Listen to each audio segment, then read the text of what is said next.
Pattern में एक साथ मिला के कैसे पढ़ना है। जैसे एक मिसाल दे रहा हूं, बड़ी छोटी सी मिसाल है। एक आदमी आपके सामने बैठा हुआ हो, उसके तेवर आपको नजर आते हैं ना, कई दफा आप कहते हैं क्या बात है, परेशान लग रहे हो, क्या बात है, बड़े खुश लग रहे हो, बड़े गुस्से में लग रहे हो, यही सब है ना, थके हुए हो। तो उसी तरह कैंडल, हर कैंडल जो है ना उसके अंदर एक कहानी होती है, वो बताती है। जितने टाइम फ्रेम की वो कैंडल होती है, लेट सपोज अगर कैंडल 1 घंटे की है तो वो 1 घंटे की कहानी सुनाती है, अगर वो 5 मिनट की है तो वो 5 मिनट की कहानी सुनाती है। और हम जो ट्रेडिंग करते हैं, हमें उसूली तौर पे 1 घंटे से छोटी कैंडल पे नहीं जाना चाहिए, क्योंकि जितना छोटा कैंडल होती है उसमें हाइपरनेस ज्यादा होती है, एक्यूरेसी कम होने लगती है, हाइपर एक्टिविटी बढ़ने लगती है। तो ये बड़ा समझना पड़ता है। ठीक है जी। अभी मैं आगे आपको चार्ट, सर बोलिए, प्रीसाइज एंट्री एंड एग्जिट, तो फिर उसके लिए आ जाती है सेंटिमेंटल एनालिसिस। सेंटिमेंटल एनालिसिस आपको आनी चाहिए। सर मैं टेक्निकल एनालिसिस तो करता हूं अपनी रिपोर्ट में, वो भी आपको आगे दिखा रहा हूं। आपको सेंटिमेंटल एनालिसिस आनी चाहिए। अगर आपको वो कैसे सीखेंगे, वो जब ट्रेडिंग करते हैं, अभी मैं उसके तरफ जा रहा हूं। चार्ट पर हम उसके मिजाज को समझने की कोशिश करते हैं। जो मूड और मिजाज है, सेंटिमेंट का यही मतलब होता है, मूड और मिजाज। और उसका जो सब में बेहतरीन टूल है वो है कैंडलस्टिक। अगर किसी को कैंडलस्टिक समझने सीखने का शौक पैदा हो जाए तो मुझे बताए, मैं उसको किताबें भी दूंगा, पढ़ने का मौका भी दूंगा। कोई बहुत मुश्किल काम नहीं है, बिल्कुल भी नहीं है बहुत मुश्किल काम। थोड़ा सा अगर फोकस कर लेंगे आप, एटलीस्ट अगर 10 से, हाँ हाँ हाँ हाँ, बिल्कुल बिल्कुल। मैं आपको, मेरे पास सेफ साइड में कौन सा चार्ट पड़ा है मैं दिखा देता हूं। जैसे ये चार्ट है, ये गोल्ड का 1937-40 पे ये सस्टेन हुआ है। वाज़े तौर पे नजर आ रहा है ये कि एक ही कैंडल, अच्छा यहां पर 15 मिनट की तो मैं नहीं दिखा रहा आपको, 1 आवर की दिखा रहा हूं। मगर इसमें समझने की बात यह है कि मैंने जो आपसे कहा ना कि कैंडलस्टिक को थोड़ा सा पढ़ लें। अगर कैंडलस्टिक को पढ़ेंगे कि तो ये कैंडल को की जो किस्म पढ़ेंगे, तो इस कैंडल को मोस्ट पावरफुल कैंडल कहा जाता है।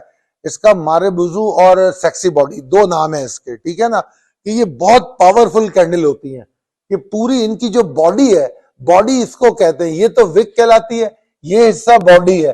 तो बॉडी जिसकी बड़ी होती है वो इस बात पे पॉइंट करती है, अगर वो ऊपर की तरफ जा रही है तो बुल्स का पावर बहुत ज्यादा है। अगर रेड कैंडल है जैसे ये वाली है, अगर इन दोनों को कंपेयर करूं तो इसमें बियर्स का पावर ज्यादा है, इसमें बुल्स का पावर ज्यादा है। ये वाली जो है रिकवरी पे पॉइंट कर रही है, इंडिसीशन पे पॉइंट कर रही है। जो इसको, वो जो ऊपर बनी हुई ना सारी, वो इनडिसाइसिव कैंडल्स कहलाती हैं, ठीक है ना, जिसका मतलब tug of war between bulls and beer.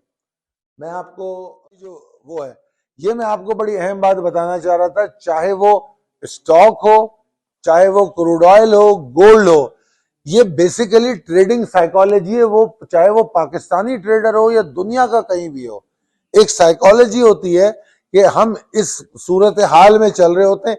इसके अंदर मुख्तलिफ आपकी क्या कहना चाहिए, इमोशनल फीलिंग्स हैं या वो सेंटिमेंट्स हैं आपके, जो तब्दील होते रहते हैं।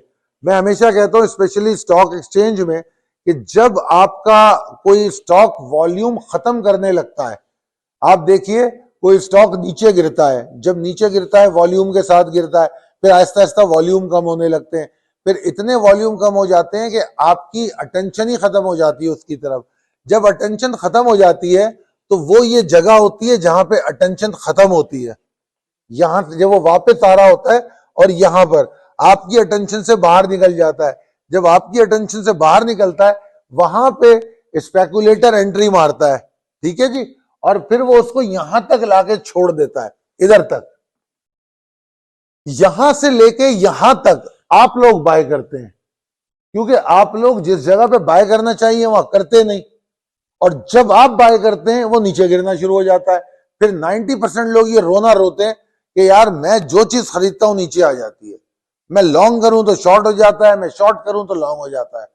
होगा, बिल्कुल होगा, इसलिए कि आप ट्रेडिंग साइकोलॉजी को फॉलो नहीं कर रहे।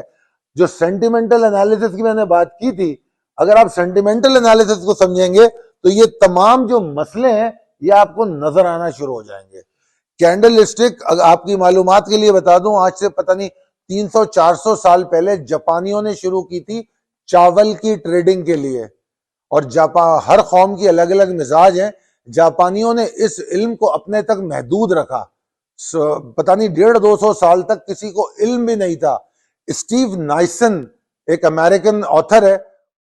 ट्रेलिंग स्टॉप लॉस, ट्रेलिंग का मतलब पीछे चलना। तो अगर आप जैसे नीचे आ रहे थे, आपने ऊपर शॉर्ट किया था, तो अपने स्टॉप लॉस को भी नीचे करते हुए आइए ताकि आप अपने प्रॉफिट को सिक्योर करें। ये सस्टेनेबिलिटी चेक है।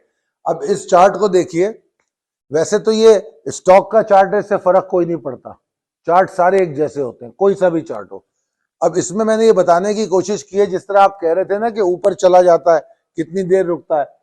अगर हम किसी भी चार्ट पे हैं, 1 आवर पे ट्रेड कर रहे हैं, अगर आपको कहा गया, फर्ज कर लीजिए थोड़ी देर के लिए आपको ये कहा गया कि ये जो 43,546 है, तो उसके ऊपर अगर जाए तो आपने लॉन्ग करना है, या आपको कहा गया 43,000, बल्कि मैं आपको आसानी से मैं पीएमएक्स का ही चार्ट दिखा देता हूं। अब जैसे ये पीएमएक्स का चार्ट है, ठीक है जी। अब ये फर्ज कर लीजिए थोड़ी देर के लिए कि ये एक सपोर्ट थी 11,718, ठीक है। 11,718 के नीचे हमें शॉर्ट करना था। अब यहां पर देखिए, सब में पहले जो हम ट्रेनिंग देते हैं, जो हमारी इनिशियल ट्रेनिंग है, उसमें ये लाइनें लगाना सिखाते हैं। ये लाइनें कैसे लगती हैं? ये जो आपने हमारी कॉल देखी थी, ये जो कॉल थी ना हमारी, इसमें लेवल्स दिए हुए होते हैं। ये जो लेवल्स बने हुए, ये आप देख रहे हैं आखिरी लाइन लेवल्स। तो सब में पहला काम ये होता है कि मार्केट जहां पर भी है, उस मार्केट के ऊपर के 3 लेवल और नीचे के 3 लेवल हम ले लेते हैं, और ऊपर के 3 लेवल पे लाइन लगा देते हैं ग्रीन कलर की, जो ग्रीन लगी हुई है। होता है इसके ऊपर जाओ तो तेजी, इसके नीचे जाओ तो मंदी। तो अगर उस लेवल को आप वो कर ले तो आपको बड़ा फायदा होगा।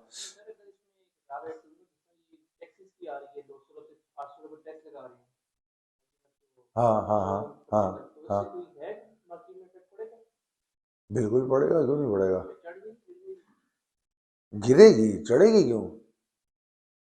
अच्छा, अब मैं आ रहा हूं पीएमईएस की ट्रेडिंग की तरफ। अब जरा आप इसको गौर से देख के समझने की कोशिश कीजिएगा। ये सेकंड फैब की कॉल है जो हमने दी है। आप लोगों को पढ़ी जा रही है? वहां से नहीं पढ़ी जा रही होगी, मैं पढ़ देता हूं। यहां पर हमारा कॉल देने का तरीका ही है। ये हमारी क्रूड ऑयल की कॉल है 2 फरवरी की।